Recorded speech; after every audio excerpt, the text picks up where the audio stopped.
हाँ जी स्टूडेंट्स, अपना Indian polity का लेक्चर नंबर 3 आज हम डिस्कस करने जा रहे हैं। आज हम पढ़ेंगे भारत के संविधान में दिए हुए पार्ट्स के बारे में, भाग के बारे में। देखिए, जब संविधान बना था तो इसके कितने भाग थे? 22 थे। टॉपिक आपको क्लियर है आज का? आगे बढ़ते हैं। भारतीय संविधान के भाग।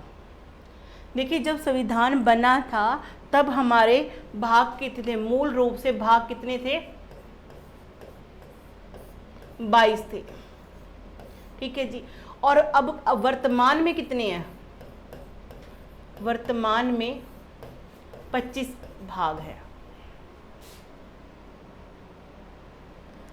देखिए, अनुसूचियां, जैसे इससे पहले का जो हमने लेक्चर किया था इंडियन पॉलिटी का, उसमें क्या बताया था कि मूल संविधान में 8 अनुसूचियां थी। कितनी? 8 अनुसूचियां थी। ठीक है जी। और वर्तमान में कितनी है? 12 अनुसूचियां। ये है वर्तमान में। ठीक है जी। तो आपने ये चीज़ों को ध्यान रखना कि हमारे संविधान में प्रियम्बल से शुरुआत होती है, उसके आगे क्या है? अनुसूचियां हैं। कितनी? 12। पहले कितनी थी? 8 थी। 12 अब हो चुकी हैं। 4 कब कब ऐड की गई वो मैंने आपको इससे पहले के लेक्चर में आपको मैं समझा चुकी हूँ। और आज का जो टॉपिक है हमारा भाग के बारे में। तो जब संविधान बना था तब कितने पार्ट्स थे? 22 थे। और आज की डेट में कितने हैं? 25 है। लेकिन वो लिखे कैसे जाते हैं? उसी के अंदर ही 22 के अंदर ही ए बी के नाम से ऐड होते गए और लिखने में वो 22 ही आपको दिखाई देंगे। देखते हैं कैसे। हाँ जी, भारतीय संविधान में 25 भाग और 12 अनुसूचियां हैं, जिनमें 448 अनुच्छेद शामिल है। भाग को आप ऐसे समझ सकते हो कि जैसे आपकी बुक का इंडेक्स समझ लो। आपकी बुक में क्या होता है? चैप्टर नंबर होता है ना? चैप्टर नंबर, चैप्टर होता है, चैप्टर का नेम आ जाता है और उसके क्या है? पेज नंबर भी, कौन से पेज पे क्या है वो लिखा हुआ आ जाता है। ध्यान से समझिए। पे क्या होगा? चैप्टर नंबर दिया होता है, फिर चैप्टर का आपको नेम मिलता है, फिर आपको पेज नंबर मिलते हैं। आप ऐसे समझो, भाग क्या है?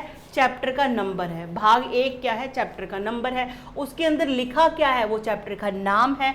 और जो पेज है वो एक तरह से क्या है? हमारे आर्टिकल्स है। ऐसे समझ लो। ठीक है जी। इसमें आपको दिखाएंगे, बताएंगे कि चैप्टर जो भाग 1 है उसमें कितने हैं? 1 से लेके 4 तक आर्टिकल है। चैप्टर नंबर 2 यानी भाग नंबर 2, उसके अंदर सिटीजनशिप है आपका 5 से 11। इस तरह से आप समझ सकते हो कि भाग आखिर में है क्या। यानी कि आपको पूरे संविधान को पार्ट्स में डिवाइड कर दिया, चैप्टर्स में डिवाइड कर दिया, और उसके तहत जो टॉपिक है उसको आगे आर्टिकल्स में डिफाइन किया गया है। आपने इस तरह से इसको समझना है।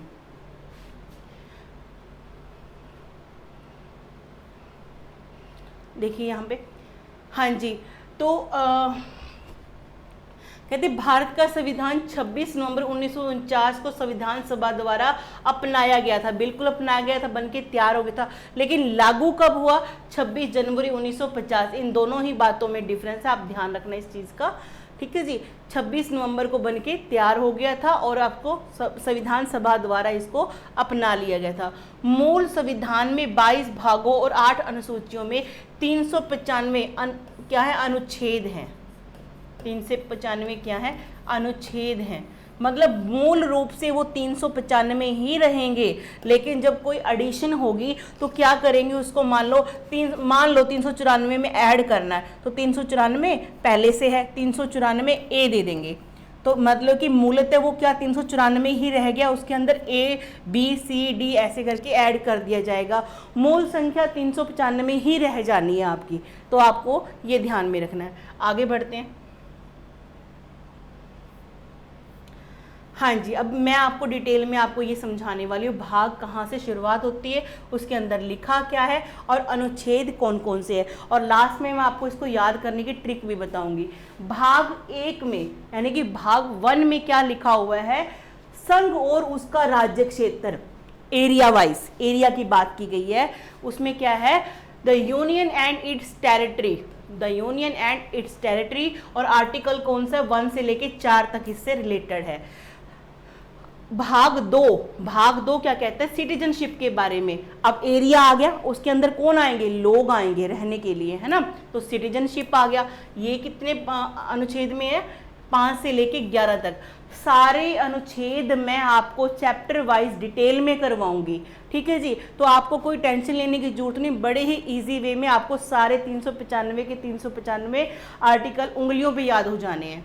आगे देखिए, थर्ड क्या कहता है, फंडामेंटल राइट्स। फंडामेंटल राइट्स है कहाँ से कहाँ तक, 12 से 35 तक इसके क्या है, अनुच्छेद है। फोर्थ है जी आपका DPSP, directive principles of state policy, राज्य के नीति निदेशक तत्व इसमें शामिल है। कौन से भाग में, 4 में। और पार्ट 3 को क्या बोला जाता है, मैग्ना कार्टा। मैग्ना कार्टा किसको बोला जाता है, ये क्वेश्चन कई बार आया हुआ है, मूल अधिकार को बोला गया है। मूल अधिकार हमने कहाँ से लिए, यूएसए से लिए, तो आपने इस बात का ध्यान रखना है। आगे ठीक है। और ये क्या है, जो डीपीएसपी नॉन जस्टिसेबल है, मतलब इसको आप कानून, इसके लिए आप न्यायालय में नहीं जा सकते हो। किसके लिए, डीपीएसपी के लिए, ठीक है जी, नॉन जस्टिसेबल है। आगे बढ़ते हैं। हाँ जी, पार्ट 4A, अब ये बाद में जोड़ा गया, मैंने आपको बताया ना कि मूल संविधान के जो आर्टिकल हैं वो क्या रह जाएंगे, 395 रह जाएंगे, और उसको एडिशन जो करेंगे वो 4A में डाल दिया गया। क्या, मूल कर्तव्य, फंडामेंटल ड्यूटीज। ये हमने कहाँ से लिया है, ये आपको मैंने रिसोर्सेज वाले जो हमने संविधान कौन सी कंट्री से क्या उठाया है, सोर्सेज ऑफ इंडियन कॉन्स्टिट्यूशन वाले वीडियो में आपको करवा चुकी हूँ। उसमें फंडामेंटल ड्यूटीज हैं, हमने कहाँ से लिए, यूएसएसआर से। तो याद रखना इसे, इसका रशिया जिसको बोला जाता है, अब तो ये टूट चुका है। इसे 42वां संविधान संशोधन द्वारा 1976 में सरदार स्वर्ण सिंह समिति की सिफारिश पे जोड़ा गया था। कब जोड़ा गया, 42वें नंबर की शोध है। कब, 1976 में। किसके द्वारा, सरदार स्वर्ण सिंह समिति की सिफारिश पे इसको जोड़ा गया था। 42वें जो शोध है ना, उसको मिनी कॉन्स्टिट्यूशन बोला जाता है। बहुत सारी बातें आपको यहाँ से देखने को मिलती है। जैसे आपके प्रियम्बल में क्या जोड़ा गया था, 3 वर्ड जोड़े गए थे, कौन सी शोध के द्वारा, 42वें नंबर की शोध द्वारा। तो आपको इस चीज का ध्यान में रखना है। 42 में जब शोध किया गया 1976 में, तो 10 फंडामेंटल ड्यूटी ही जोड़ी गई थी। कौन सी, कितनी, 10 फंडामेंटल ड्यूटी जोड़ी गई थी। लेकिन 86वां नंबर का संशोधन करके 2002 में एक और जोड़ दिया गया। क्या जोड़ दिया गया, एजुकेशन संबंधी। तो टोटल कितने हो गए हमारे, 11 हो गए। टोटल कितने हो गए हमारे, फंडामेंटल ड्यूटीज कितनी है, 11 है। याद रखना पहले, और स्टार्टिंग में आपसे क्वेश्चन ये घुमा के पूछते हैं कि जो संविधान बना था, मूल संविधान में कितने फंडामेंटल ड्यूटीज हुआ करती थी, बताइए। एक भी नहीं हुआ करती थी, क्योंकि 1976 में जोड़ी गई 10 पहली बार। किसकी सिफारिश पे, सरदार स्वर्ण सिंह की सिफारिश पे। और 11वीं कब जोड़ी गई, 2002 में। 86 नंबर की वो संशोधन थी और जोड़ा गया इसमें क्या, एजुकेशन, 6 से लेके 14 साल के बच्चों को एजुकेशन प्रोवाइड करने संबंधी माता पिता को बोला गया है, ठीक है जी। तो ये अधिकार उसमें शामिल किया गया है। आगे बढ़ते हैं। हाँ जी, पार्ट 5th क्या कहता है, 4 हो गया, 4A भी हो गया। 5th में अब यूनियन वर्ड दोबारा आ गया। आप बोलोगे मैम नंबर 1 पे भी तो यूनियन था।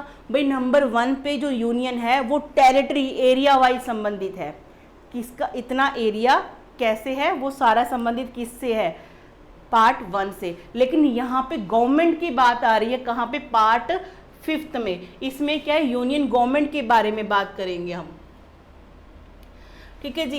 राष्ट्रपति, उपराष्ट्रपति, एजी के बारे में, प्रधानमंत्री के बारे में, संसद के बारे में, लोकसभा, राज्यसभा, सुप्रीम कोर्ट, ये सारे के सारे आर्टिकल यहाँ पे आप देखोगे। यानी कि केंद्र सरकार से सीधा सीधा संबंध है इसका, केंद्र की जो प्रशासनिक व्यवस्था उसका संबंध है सीधा का सीधा, 52 से लेके 151 तक, ठीक है जी। ये आपने ध्यान में रखना है। और यहाँ पे एक बात छूट गई है, कौन सी, ध्यान देखो, जो मूल कर्तव्य हैं वो आर्टिकल कौन सा है, 51A में रखा गया है, 51A में रखा गया है, ठीक है जी। ये ध्यान में रखना। आगे बढ़ते हैं। हाँ जी, तो संघ में कार्यपालिका, संसद, राष्ट्रपति की विधायी शक्ति है। संघ की न्यायपालिका, भारत का नियंत्रक, महालेखा परीक्षक, कैग यानी कि, ठीक है, controller, auditor general of India, यहाँ पे इंडिया कर लेना। आगे बढ़ते हैं। हाँ जी, 6 में क्या बोला गया है? स्टेट गवर्नमेंट के बारे में। 6 में क्या बोला गया? स्टेट गवर्नमेंट के बारे में बोला गया है। वही स्टेट की गवर्नमेंट, इसमें आपका गवर्नर है, चीफ मिनिस्टर है, विधानमंडल है, विधानसभा के बारे मतलब उसके बारे में कानून व्यवस्था है, सुप्रीम कोर्ट के बारे में है। यहाँ पे स्टेट रिलेटेड जितनी भी गवर्नमेंट के बारे में जो बातें हैं वो यहाँ देखने को मिलेगी। आर्टिकल कौन सा है? 152 से लेकर 237 तक। हाई कोर्ट भी इसमें ही है जी, ठीक है जी। और उसकी सुबॉर्डिनेट कोर्ट्स जो है, जो जिला की जो कोर्ट्स होती हैं, उसको भी यहाँ रखा गया है। तो ये सारे के सारे 6 नंबर पे आपको स्टेट गवर्नमेंट के बारे में सारी डिटेल देखने को यहाँ मिलती हैं। आगे बढ़ते हैं।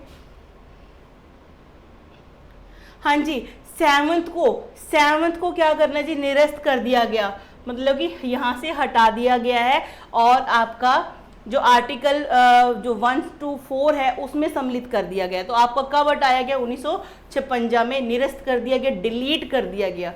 यानी कि आप यहाँ बोलोगे इसको यहाँ से डिलीट कर दिया गया। क्या था इसका? 238 नंबर इसका आर्टिकल हुआ करता था। आगे बढ़ते हैं।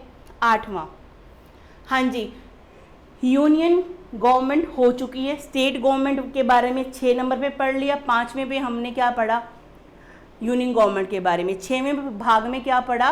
स्टेट गवर्नमेंट के बारे में। और अब 7th निरस्त तो डिलीट हो चुका है।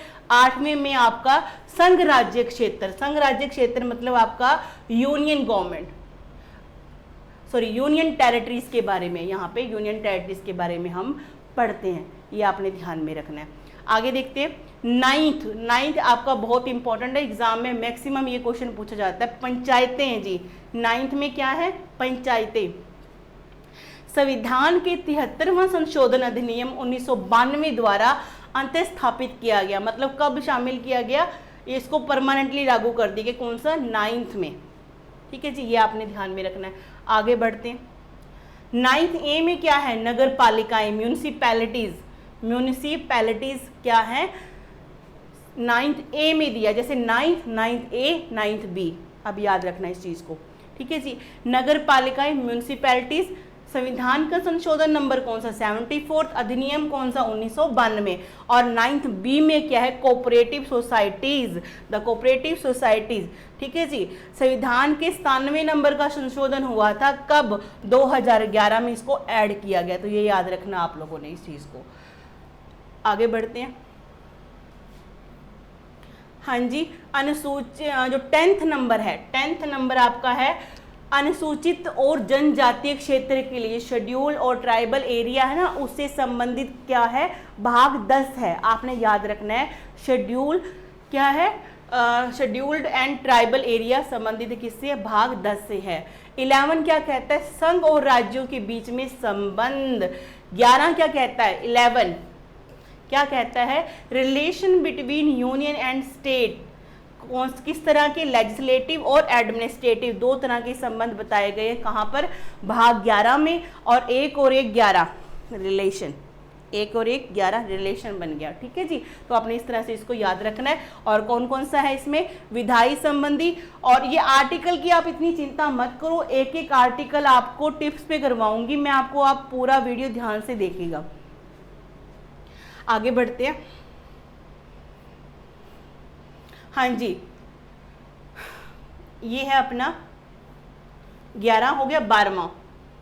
12 है जी फाइनेंस संबंधी, finance, property, contracts and suit संबंधी, ठीक है जी। तो आपने याद रखना 12 है किससे?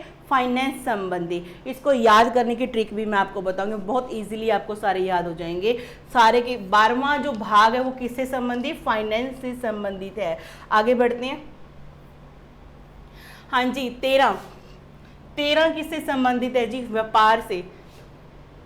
मैं ये जब भी करवाती हूँ ना पार्ट, तो 13 नंबर पे मैं हमेशा श्री गुरु नानक देव जी का याद करती होती हूँ।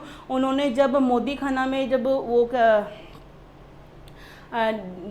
जॉब करते हैं तो वो व्यापार करते समय 13 बोलते हैं, यानी कि परमात्मा को बोलते हैं कि 13 ही 13 है सब कुछ। तो 13 यानी कि व्यापार, 13 यानी कि व्यापार संबंधी है। तो आपने ये याद रखना है। श्री गुरु नानक देव जी की इसमें एक कथा है, यहाँ पर एक उसमें बताया जाता है, श्री गुरु नानक देव जी जब राशन तोड़ रहे होते थे ना, 1 2 3, 4, 5, जब 13 पे पहुंचते तो 13 से आगे वो गिनती ही नहीं बोलते थे, उससे आगे 13 13 करके डालते रहते थे। लेकिन जब उनकी ये शिकायत की जाती है ना, तो वो जब चेकिंग होती है तो उसमें वो सब कुछ सही पाया जाता है। क्योंकि गुरु नानक देव जी क्या है, 13 13 करके समर्पित करते हैं परमात्मा को हर चीज़। तो 13 है, मतलब 13 है सब कुछ। तो मैं वो एक व्यापार किया करते थे, इसीलिए मैं बोलती हूँ बाबा नानक जी का व्यापार कैसा है, 13 13 वाला है। तो आपको एक ट्रिक से याद हो जाएगा। आगे देखते हैं 14 क्या कहता है जी। 14 किससे संबंधित है, services under the union and state, UPSC, PCS, ये सारी की सारी सेवाएं कहाँ पे दी गई हैं, पार्ट 14 में दी गई हैं। उसके आगे बढ़ते हैं 14A में अधिकरण, ट्रिब्यूनल। ट्रिब्यूनल का अर्थ है न्यायिक निकाय, मतलब जैसे आपका कोर्ट वगैरह होती है ना, उनके भार को कम करने के लिए ये एक एडिशनल बनाई जाती हैं, जिससे क्या होती है, ट्रिब्यूनल अर्थ न्यायिक निकाय होते हैं जिनकी स्थापना कानून के तहत उस कानून या प्रशासनिक कानून के अंतर्गत मामलों से उत्पन्न होने वाले विवादों के निर्णय लेने के लिए होता है। और कब जोड़ा गया, 42वें नंबर की संशोधन। देखो जी 42वां वाला कितना बार आपको देखने को यहाँ पे मिल रहा है, आप ध्यान से देखो इसको। आगे बढ़ते हैं, ट्रिब्यूनल याद रखना। आगे बढ़ते हैं 14A में है ये। आगे है 15 है इलेक्शन संबंधी। 15 क्या है, इलेक्शन संबंधी है और आर्टिकल 324 से लेके 329A तक है, ये आपने ध्यान में रखना है। 16 क्या कहता है, 16 क्या कहता है, कुछ वर्गों के संबंध में विशेष उपबंध, अनुसूचित जातियां, अनुसूचित जनजातियां और पिछड़ा, एससी, एसटीज, ओबीसी, इनके लिए क्या है जी, स्पेशल प्रोविजन रखे गए हैं। कौन से में, भाग 16 में। कहाँ पे रखे गए, भाग 16 में रखे गए हैं। आगे देखते हैं 17 जी एग्जामिनर का फेवरेट क्वेश्चन है, क्योंकि जो ये राजभाषा है ना, ये आपका हमेशा इसमें पूछा जाता है। राजभाषा भाग नंबर 17 में, ठीक है जी। और अनुसूची कौन सी है जी, अनुसूची जो भाषा संबंधी है, अनुसूची कौन सी है, 8। ये आपने याद रखना है, ठीक है जी। आगे बढ़ते हैं, आगे देखते हैं, वो उसी का पार्ट है। 18 का देख लेते हैं। 18 है जी इमरजेंसी संबंधी। मेरी क्लास में मैं लड़कियों से कहती होती हूँ 18 पार्ट को ऐसे याद रख लो कि जो भारत में लड़कियों की आयु जो है शादी के लिए वो 18 निश्चित की गई है। कराएं जब मर्जी, लेकिन 18 के बाद शादी करवा सकती हैं लड़कियाँ। अब जो लड़की शादी नहीं कराना चाहती है 18 की एज में, उनके लिए क्या बन गया, इमरजेंसी बन गया। एक मतलब स्टेटमेंट वैसे ही दिए ट्रिक याद करने के लिए कि 18 मतलब इमरजेंसी, 18 मतलब इमरजेंसी। इसमें 3 तरह की इमरजेंसी का है जो मैं आपको आगे डिटेल में करवाऊंगी। आगे बढ़ते हैं, हाँ जी 19 है आपका प्रकीर्ण। 19 क्या है, प्रकीर्ण है। 20th में क्या है जी, 20th में आपका संविधान संशोधन, अमेंडमेंट। जितने भी अमेंडमेंट आप पढ़ते हो वो किसके तहत, किस आर्टिकल के तहत करते हो, 368 पार्ट नंबर 20। पार्ट नंबर 20 के तहत क्या कर सकते हो आप, संशोधन कर सकते हो। आप तो क्या करोगे, संसद करेगी। हाँ जी 21 में क्या दिया, अस्थाई प्रवृत्ति और विशेष उपबंध। इंग्लिश में पढ़ो, temporary, transitional and special provision. ये कहाँ पे दे रखा है आपका, 21 में। कहाँ पे, 21 में दिया हुआ है आपका क्या, temporary, transitional and special provision. आपको एक बार तो मुश्किल लग रहा होगा कि मैम ऐसे याद कैसे करेंगे, है ना। अभी याद करवाऊंगी, ट्रिक भी है इसकी एक छोटी सी, और अच्छे से याद हो जाएगा। हाँ जी 22 में देखो जी क्या है, short titles commencement authoritative text in Hindi. ठीक है जी, संविधान को क्या है, मूल संविधान की जो भाषा है ना वो इंग्लिश थी।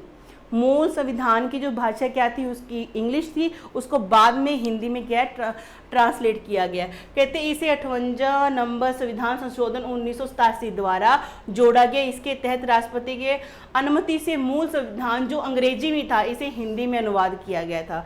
इस विधि पुस्तक का संक्षिप्त नाम भारत का संविधान है। ठीक है जी, याद हो गया आपको। अब एक बात सुनो ध्यान से, यही समझा देती हूँ। देखिए, जब अपना मूल संविधान बना तो कितने भाग थे, 22 थे। कितने 22। इसमें से एक माइनस हो गया, ठीक है जी, कौन सा 7वें नंबर का, कितने रह गए आपके, कितने 21 रह गए। उसके बाद आपका 4th A जोड़ा गया, ठीक है जी, एक ये जोड़ा गया, फिर आपका 9th A 9th B जोड़ा गया, ठीक है जी, फिर आपका 14th A जोड़ा गया, ठीक है जी। 22 थे मूल संविधान में, 7वें जो है भाग वो माइनस कर दिया, कितने रह गए 21 रह गए। अब 21 के अंदर ये जो एडिशन होगी कितनी, 4th A की, 9th A की, 9th B की और 14th की, 4 ये हो गए, तो टोटल कितने हो गए आज की डेट में 25 हो गए। याद रहेगा कैसे, देखो मूल संविधान जब था तो कितने भाग थे, 22 भाग थे, उसमें से एक को माइनस कर दिया, कब 1956 में, कौन सा 7वां भाग माइनस कर दिया, कितने रह गए 21 रह गए। और 21 में अब 4th A जोड़ा गया, क्या है जी यहाँ पे फंडामेंटल ड्यूटीज, 9th A में फंडामेंटल ये ड्यूटी जोड़ी गई, 9th A में क्या जोड़ा गया म्यूनसिपैलिटी, 9th B में कोऑपरेटिव सोसाइटीज, ठीक है जी, 14th A में ट्रिब्यूनल जोड़ा। अब ये 4 एडिशन भी तो हुए ना, 4 एडिशन भी हुए, तो चारों को इसमें 21 में ऐड कर दो, कितने हो गए 25 हो गए। तो यानी कि आज के वर्तमान संविधान में कितने हैं 25 हैं, आपको इस तरह से याद रखने हैं। आगे बढ़ते हैं, हाँ जी, तो इसके एक ट्रिक है वो आप ध्यान से देख लीजिए।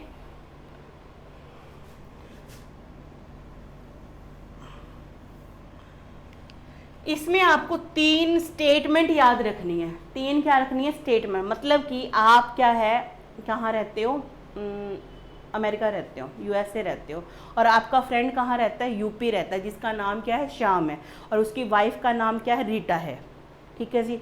आप कहाँ रहते हो, यूएसए रहते हो, ठीक है जी। आपका एक मित्र है जिसका नाम श्याम है, उसकी वाइफ का नाम रीटा है, वो कहाँ रहती है, यूपी रहती है, और आपने उसके बच्चे से मिलने आना है, आप यूएसए से उसके बच्चे से मिलने आओगे।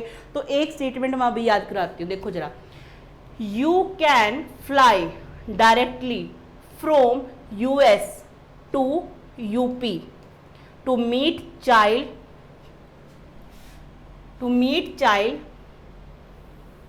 श्याम एंड रीटा, मतलब कि तुम यूएसए से डायरेक्टली फ्लाई करके आ सकते हो, किससे मिलने, रीटा के और शाम के बच्चे से मिलने आ सकते हो। तो यहाँ देखो, यू से बन गया आपका union and it's territory, can say बन गया आपका सिटीजनशिप, फ्लाई से आपका फंडामेंटल राइट्स बन गया, डी से आपका डीपीएसपी यानी कि directive principle of state policy बन गया, फ्रॉम से क्या बन गया आपका फंडामेंटल ड्यूटी बन गया, और यू एस दोबारा आ गया यानी कि यू से यूनियन गवर्नमेंट, एस से आपका स्टेट गवर्नमेंट, 7 तो वैसे ही आपका हट गया, यू से आपका union and it's territory, union territory के बारे में है। दूसरा जो यू आएगा, देखो पहले क्या होती है पूरा कंट्री होता है, उसके अंदर स्टेट होते हैं, फिर उससे छोटा क्या होता है यूनियन टेरिटरी, इस तरह से याद कर लोगे। पी से आपका पंचायत, मीट से आपका एम से म्यूनिसिपैलिटी, और चाइल्ड का सी से आप क्या बना लोगे कोऑपरेटिव सोसाइटीज, ठीक है जी। इस तरह से आपने याद करना है। तो ये तो होगी आपकी एक स्टेटमेंट। अगली देखते हैं, जब आप बच्चे से मिलने जाओगे तो वहाँ पे क्या लेके जाओगे, फ्रूट तो लेके जाते हैं, है ना, इंडियन कल्चर है अपना।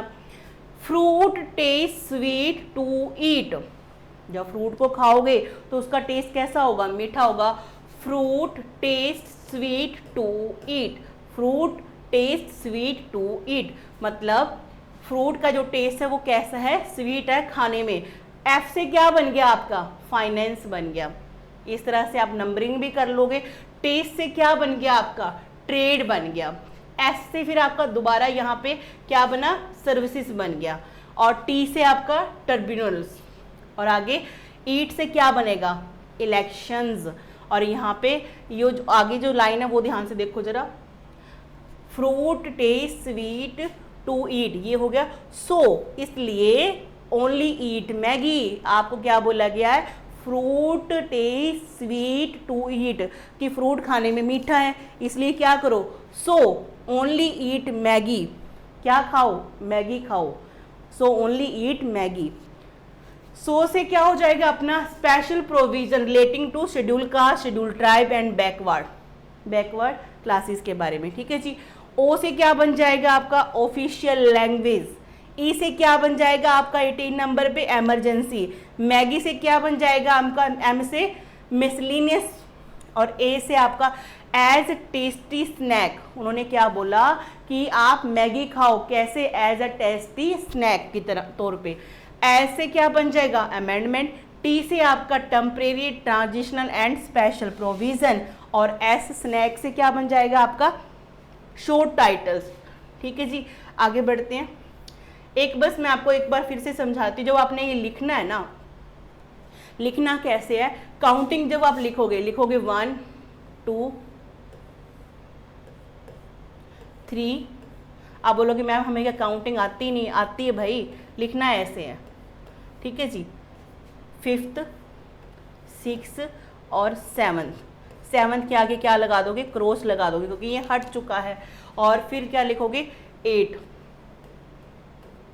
9, फिर 9A 9B, फिर 10, फिर आपका 11, फिर आपका 12, फिर आपका 13, फिर आपका 14, फिर 14A लिखोगे, क्या लिखोगे 14A लिखोगे।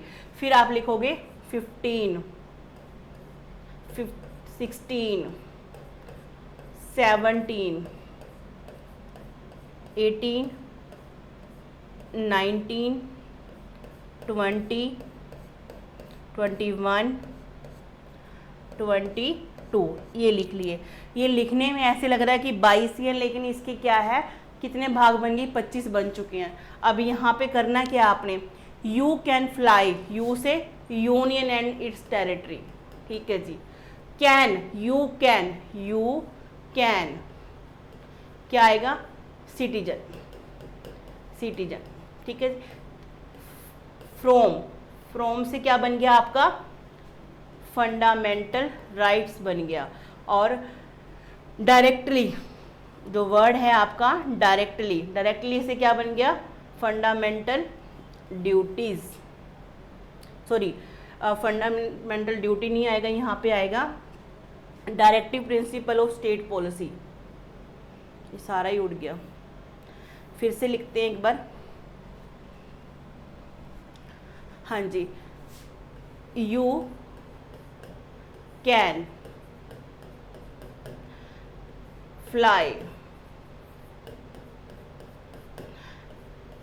डायरेक्टली फ्रॉम US टू, आपका 7th क्या है आपका, क्रॉस लगा देना, ठीक है जी। यू कैन यानी यूनियन, ये क्या बन गया आपका, यूनियन बन गया। और कैन से सिटीजन बन गया। फ्लाई से फंडामेंटल राइट्स बन गया।